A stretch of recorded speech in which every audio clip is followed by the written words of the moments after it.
Bonjour à tous, nous nous retrouvons aujourd'hui avec la deuxième Mishnah du troisième Pérek, Mishnah Bet. La Mishnah nous enseigne à Rotse la Chazom Aliyarak, la Kedmimasor, quelqu'un qui porte des légumes. Il n'a pas encore prélevé la récolte de Trumot ou Maasrot, il n'a pas prélevé sur cette récolte, mais il veut couper quelques morceaux pour alléger son poids et les laisser.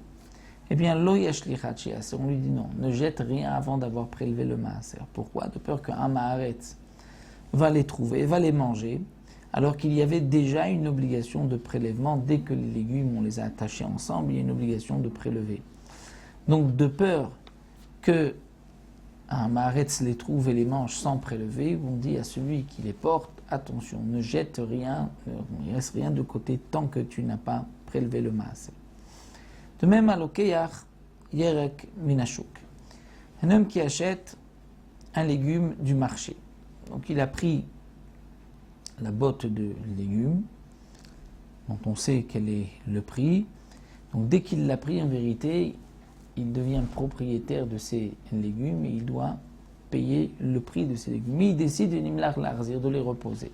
Lo yarzir achiaser, tu ne pourras les reposer que si tu prélèves auparavant le maaser, puisque dès qu'on l'a levé, on devient propriétaire, on ne peut rien laisser sans prélever Trumot ou Maasrot, comme nous l'avons vu. Chez Nom et Choussar et la Minyan, étant donné qu'il ne manque que le compte, c'est-à-dire on sait quel est le prix, on ne sait pas exactement combien il a pris, donc cela veut dire qu'il est déjà propriétaire, il devait juste savoir combien il en a pris pour payer, donc c'est comme s'il était propriétaire, il ne peut plus laisser sans prélever auparavant le maaser. Hayomet velokeach, ou un homme qui est debout et qui achète, mais il n'a encore rien levé.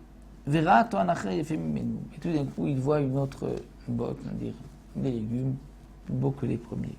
Alors mutar le'achzir, il pourra laisser les premiers, mais pnei shelo mashach, tandis qu'il n'a rien pris, il n'est pas devenu propriétaire, donc il n'a pas, lui, l'obligation de prélever Trumot ou Maasrot avant de les reposer. Donc notre Mishnah nous dit ici, c'est lorsque quelqu'un a acheté une récolte d'un Amaretz, qui lui certainement, comme nous l'avons vu, a prélevé, mais Midi Rabbanan, nous avons une obligation de prélever, on ne pourra rien remettre tant qu'on n'a pas prélevé, c'est-à-dire que dès qu'on est devenu propriétaire de légumes, on ne pourra pas le laisser sans avoir prélevé ce qu'il faut auparavant.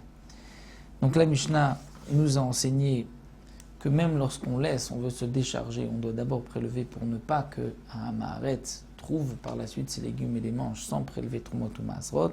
Et de même, quand on les a achetés, on les a levés et qu'on les a remis, donc on pense souvent qu'on ne devient propriétaire que lorsqu'on paye la chose, mais on voit qu'on devient propriétaire lorsqu'on lève la chose, même si on ne l'a pas encore payée. Voilà, on se retrouve pour une autre Mishnah.